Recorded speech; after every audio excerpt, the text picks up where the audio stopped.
Hello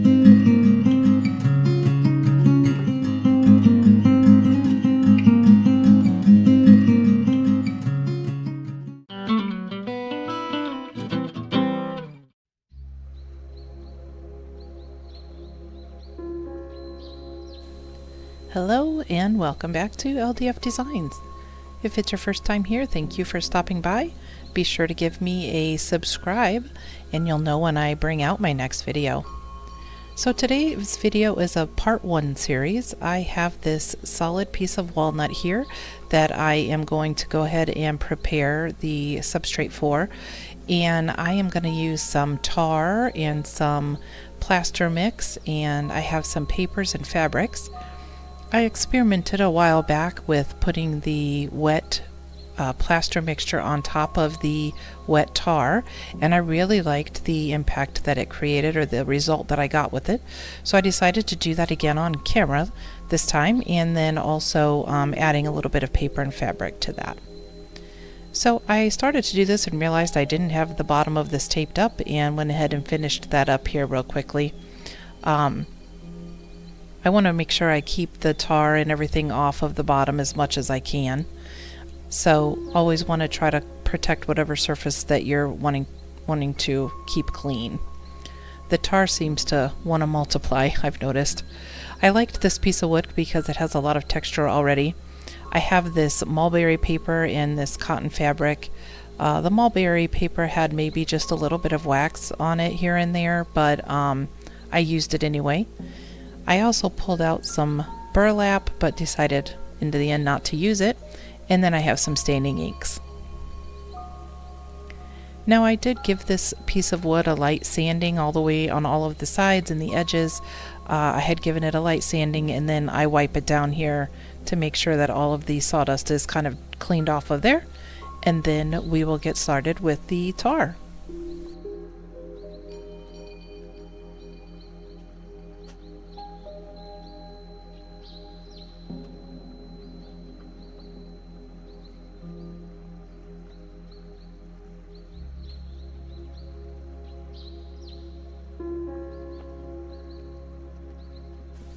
I won't be finishing this project to completion on this video. I'll have at least one more video where I show the finished product with it. I'm actually kind of doing this as I go, so this is drying on my table even as I am editing this video.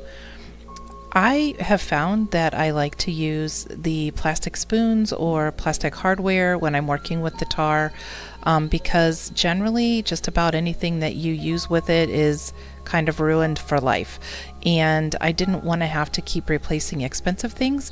And the spoons work well for me. I try to reuse them as much as possible, but eventually that stuff does just kind of dry and give you a kind of a sticky mess.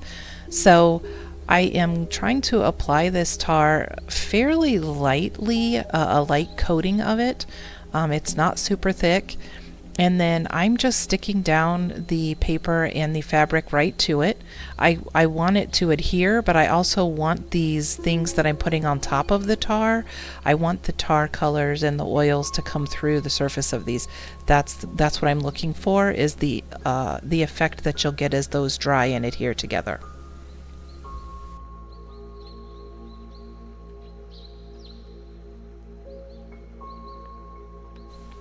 I found when I was experimenting on an earlier piece that I've done that when I put the wet plaster on top of the tar, it tends to crackle and slide around a little bit as it dries.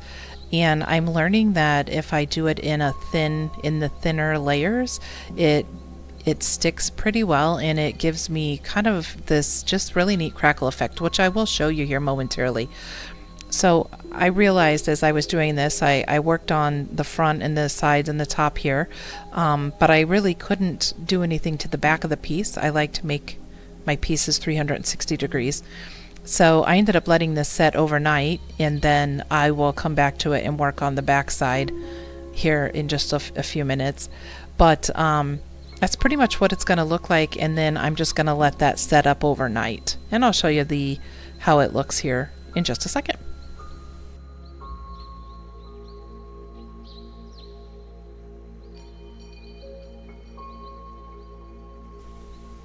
So I wanted to set this on some blocks to dry overnight, and I realized it was already starting to pull some of the color through, so I was getting kind of excited about that. So here it is the next day. As you can see, it's got some crackling effect where that plaster was. The tar is fairly dry. It's not coming off on my gloves at all. There's probably a couple of areas where it's slightly tacky because it may have been thicker, but everything is just stuck solid. It's everything adhered and kind of came together, and then, like I said, it pulled some of the color through the paper and the fabric, and then the plaster just really crackled, which was what I was looking for. So at this point, I'm going to now do the same preparation to the back side of the piece, and I will, as I said, it's on my table now drying, and I will let that dry here for a day or two, and then I'm going to come back and finish it.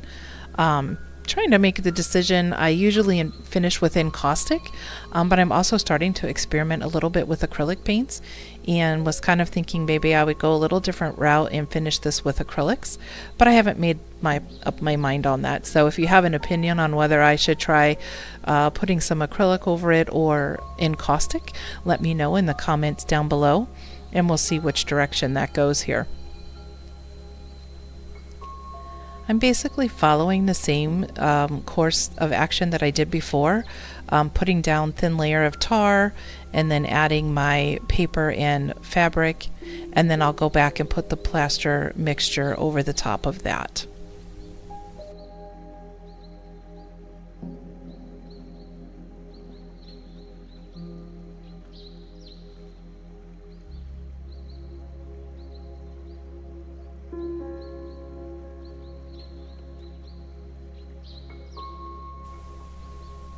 So working with this tar product can create some controversy across the art world. I do want to say that if you decide to do it, make sure that you're working in a well-ventilated area.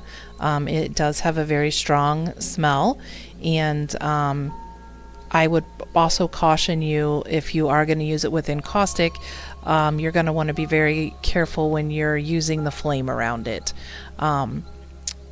I have not had any issues at this point, and I have never caught the tar itself on fire because I usually don't have very much of it, and I don't normally put caustic on top of the tar. I'm usually putting caustic around the areas that don't necessarily have tar on them.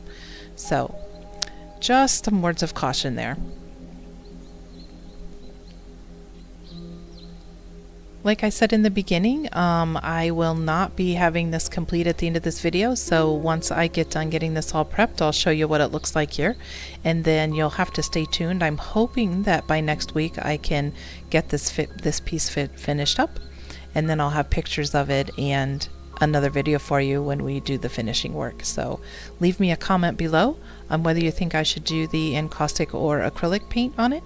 I'd love to hear your opinion, and I hope that you'll be back soon. Thank you so much for watching.